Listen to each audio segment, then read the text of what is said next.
It's raining pretty good out there tonight, so you might hear some rain in the background. Hope it's not too distracting. All right, half-angle identities. These are actually probably a lot more useful in calculus than the double-angle identities. So basically we're after what's the cosine or sine or tangent of an angle divided by 2, half of an angle. And the starting point is the cosine of 2 theta, the double-angle formula. Okay, so if we, let's look at this one first. I have the cosine of 2 theta equals to 2 cosine squared theta minus 1. And I want to solve for cosine theta. So I'm going to add 1 and divide by 2. So it gives me cosine squared theta is equal to, what would that be? 1 plus the cosine of 2 theta divided by 2. There we go. And actually this form right here is a half angle because theta is half of 2 theta. So this is one we use quite a bit in calculus. And there's a very similar one for sine squared that we'll get from this one right here. For us, however, we can go a little farther here. What if I solve for cosine of theta? And remember that when you solve by taking the square root of both sides, you have to introduce a plus or minus symbol. So cosine of theta is plus or minus the square root of 1 plus cosine 2 theta over 2. And, well, which is it? Is it positive or is it minus? It depends on the quadrant. Basically, that's it. It depends on what quadrant this answer is supposed to be in, whether you have a plus or minus there. And if it's, for example, in the second quadrant, cosine is negative, so we would have a minus square root. All right, now the other thing we typically do is say, well, okay, let's let theta equal to half of something. I'll call it phi over 2. And so if theta is phi over 2, I have cosine phi over 2 is equal to, and over here, when you replace theta with phi over 2, you have 2 theta is going to just be phi. So I have plus or minus the square root of 1 plus the cosine of phi, all divided by 2. There we go. So that's a pretty nice half-angle identity right there. And all right, as for the sine of phi over 2, we get it a very similar way. And you would use this identity here, solve for sine squared, and we still have cosine 2 theta. And ends up being, and you're welcome to check me here, but the sine of phi over 2 is going to be plus or minus the square root of 1 minus cosine of phi over 2. So they're actually quite similar. They just differ by a plus or minus sign there. All right, so we need to add to this plus or minus depends on quadrant. And of course what that means is what is your answer supposed to be positive or is it supposed to be negative? Good. There you go. So that's depends upon the quadrant. Okay, so there's the half-angle identities for cosine and sine. I never thought about the half-angle for secant. Well, it'd be 1 over cosine, wouldn't it? So it'd just be the reciprocal of this mess, one of these messes. Let's go ahead and tackle the tangent. I don't know if the editing is kind of weird here because I started going down this route doing tangent and I ran into some snag that I didn't want to have to work around, so I just started over. Tangent of this half-angle phi over 2 would be sine divided by cosine. Sine phi over 2 divided by cosine phi over 2. Alright, so, and one big snag is, what about these plus or minuses? Do they cancel? You know, because I have this divided by that, would the plus or minuses cancel? You know, at the moment I'm not quite sure, so let's explore it, let's go find out. Alright, I just don't happen to know everything on this, so we'll figure it out. And I'm pretty, usually very determined not to check the textbook. Because I know the author of the textbook has already worked this out before when he wrote his book. He's worked all this stuff out, and so I'm going to work it out on the board. And we'll see what happens. Okay, so I have plus or minus the square root 1 minus cosine of phi divided by 2 divided by plus or minus the square root of 1 plus cosine phi divided by 2. And again, not sure what's going to happen here. It looks like they ought to cancel, but we'll see. I wonder if we could resolve it right now. Let's see. Because if phi over 2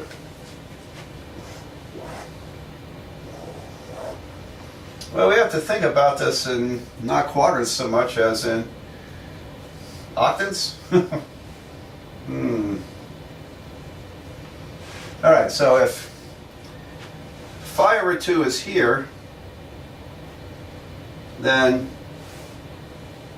cosine phi is going to be twice as much. It's going to be still in the first octant.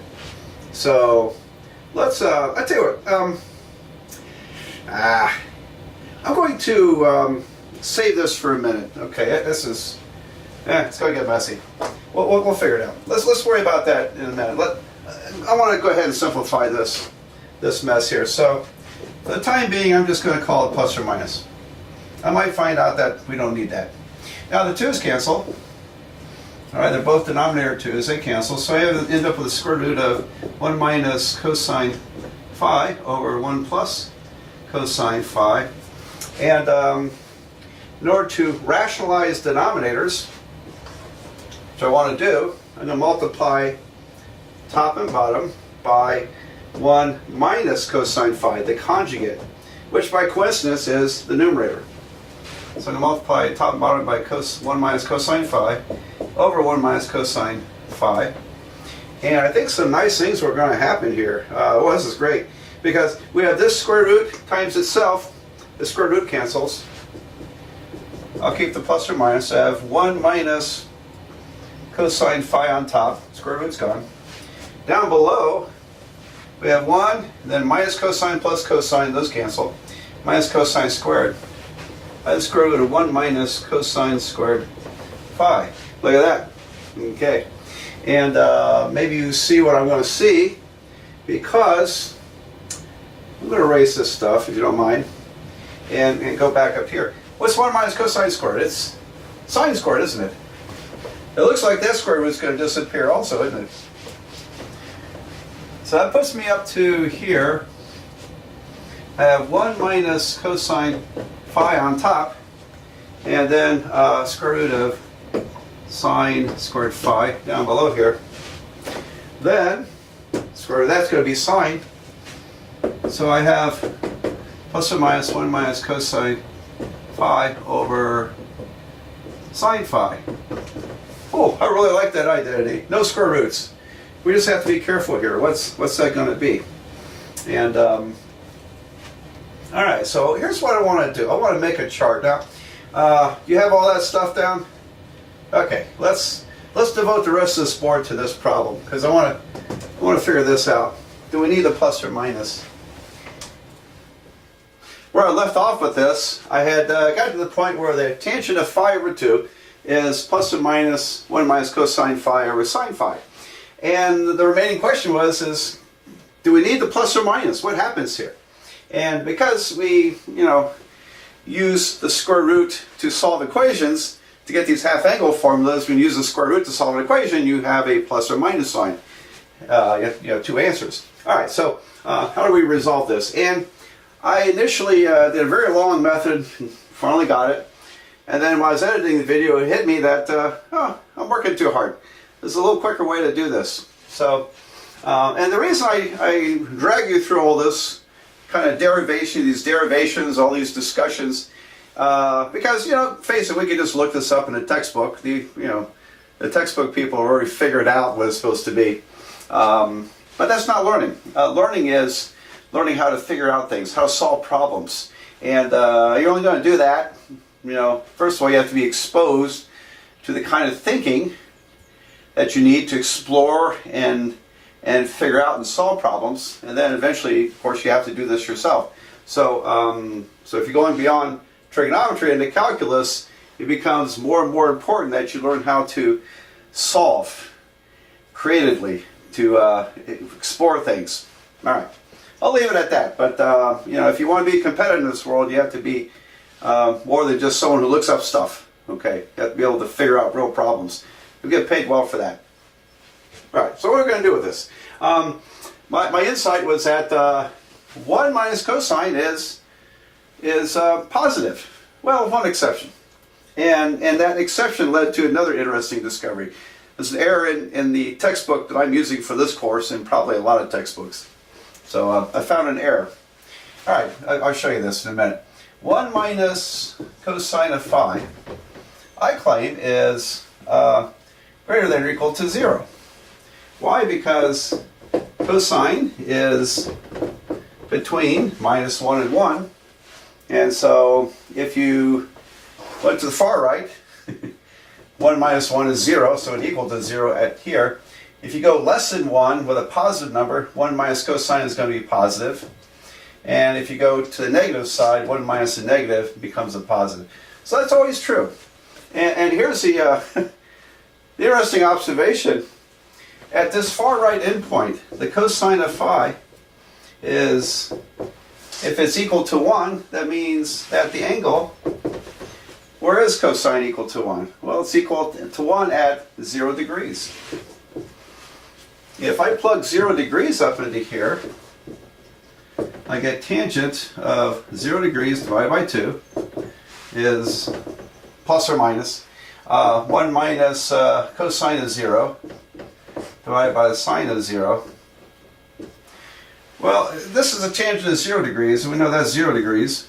That's not 0 degrees, it's equal to 0. That equals to 0. And on the right side, this is 0 equals to, and I still haven't resolved the plus or minus, so I'm going to leave it there, but this is 1, so I have 1 minus 1 over 0. 0 over 0. What do you do with 0 over 0? Okay. In calculus, we call that an indeterminate form. It's a very important idea to deal with in calculus, and we don't have the tools here for that. But it's not equal to a number. So actually, this calculation is invalid when angle phi is equal to 0 degrees. Or you could say it's or 360 degrees times k, where k is an integer. Oh, because if you every time you go around the circle, you're back to the same position. Not equal to. So this is what's missing from the textbook I'm teaching out of, which I thought was very interesting. The author didn't catch that. But you can't use this formula when the angle is 0 degrees, or I made a mistake. All right, this would have to be or a multiple of 720 degrees. Why 720? This is letter K. If you can't read it, this is letter K. Because the tangent of let's see. No, I think I was right. I think I was right with the 360 degrees. Yeah, because the tangent of 180, half of 360 is 180. Well, that tangent is equal to 0. So I would still have 0, and if I plugged in 360 degrees here, I would still have 1 minus 1 over 0, 0 over 0. So I was correct here. It was any multiple of, integer multiple of 360 degrees, or just simply 0 degrees, is not going to work in this formula. All right. Well, you wouldn't use that anyway, because the tangent of 0 is 0, so it wouldn't matter. All right. So anyway, the point is, let's ignore that stipulation. Okay. It's, I think in the long run, it's not terribly important, but it is precise and accurate. So if this is always positive, then does or do the tangent of phi over 2 and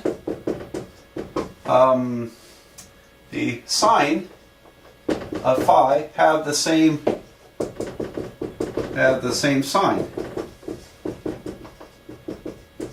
SIGN, sign. If they do, if, for example, if this is positive, and if sine is positive, then I have a positive equals to a positive over positive, that's positive. If this is negative, the numerator is positive. If sine is also negative, then I have a negative equals positive divided by negative, which is negative. So if they have the same sign, then I can erase the plus or minus symbol. Very nice, very nice. Okay, so let's check that out. And in the first quadrant, it's not a problem. Because for phi, if phi is in the first quadrant, half of phi is in the first quadrant, both sine and tangent are the same sign. So we're okay in the first quadrant. Okay. The fourth quadrant, that's interesting. Okay, in the fourth quadrant, sine is negative, so is the tangent. But wait a minute, let's see. If I have a angle between 270 degrees and we'll say 360 degrees for phi, if phi is between negative 270 and 360, then phi over 2, half of that's between 135 and 180. So sine of phi over here means the tangent of phi over 2 is over here. That tangent's negative, the sine is negative. They have the same SIGN signs. They're both negative. All right, so we can check off the fourth quadrant. Okay, now I suspect it gets a little more complicated. Let's see. If I'm over here in the third quadrant, I guess I'll go to the second quadrant. Second quadrant. Now, second quadrant runs from 90 degrees to 180. So if phi is over here, sine is positive. It's a y. It's a y value is positive. So sine is positive here. But if I take half of an angle over here, half of 90 degrees puts me at 45 degrees. Half of 180 puts me at 90. So half of an angle here is going to be in the first quadrant. That's positive. So the tangent's positive up here, and this half of the first quadrant, that's phi over 2, when the sine is positive in the second quadrant. So we're okay here. The only remaining issue is what happens in the third quadrant. Okay, well, half of 180 degrees is 90 degrees. Half of 270 is 135. So that puts me here. So here's tangent phi over 2, okay, which is negative. But down here, I've got sine phi. Sine is negative. So the sine is negative in the third quadrant. Tangent phi over 2 is also negative, has a negative slope. So they have the same SIGN signs. So it boils down to you can kind of ignore the numerator because 1 minus cosine is positive, and the SIGN signs for tangent phi over 2 and sine are identical. And so very nice, very nice. By the way, this kind of thinking is useful to some extent in calculus and graphing. So just give you a thought there. All right, so we have a victory here. We can officially erase the plus or minus symbol, and there is the half angle formula for the tangent function, and it does not apply when the angle is 0 degrees. So, okay. Now, okay, people have had calculus who stumbled into this video will say, well, yeah, but if I take the limit as the angle goes to 0, I'm going to get 0. Yes, you will at the limit, but at that point, you still have an indeterminate form. 0 divided by 0, we can't put a number on 0 divided by 0. Okay, so that took care of that half angle formula.